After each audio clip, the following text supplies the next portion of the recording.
Please subscribe to Facetv Africa and turn the notification on. Facetv Africa, ẹ jọ̀ọ́ ẹ subscribe, hete. Face TV was Swoby.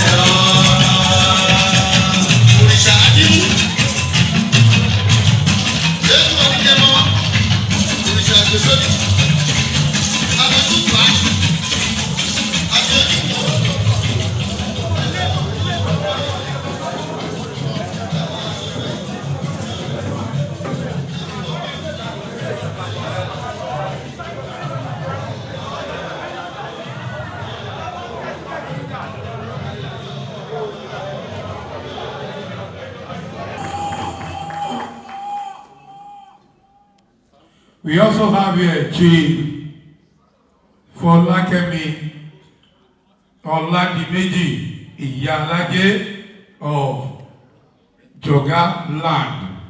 Orile ẹ bá mi ṣáwọn láti wọ́n tó rí ilẹ̀ tó bí wọ́n.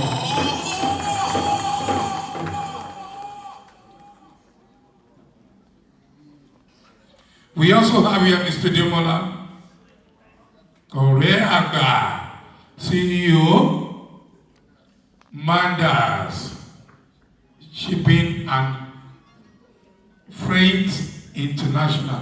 Please put your hands together for him. A big round of applause for him.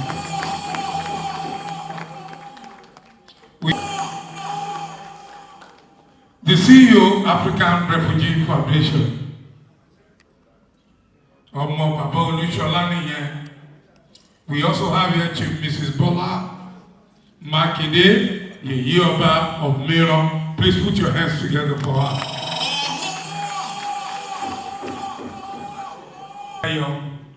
The Chief Promoter, Olokun Festival Foundation.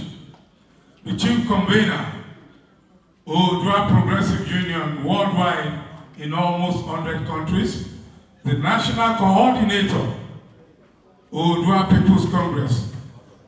One of a distinguished member of the most successful national conference in Nigeria, the Generalissimo himself, the brave man himself, the great man himself, the visionary himself. Please keep clapping, keep clapping, keep clapping. Don't stop clapping for the 15th Aare Iba Gani. Aare Iba Gani.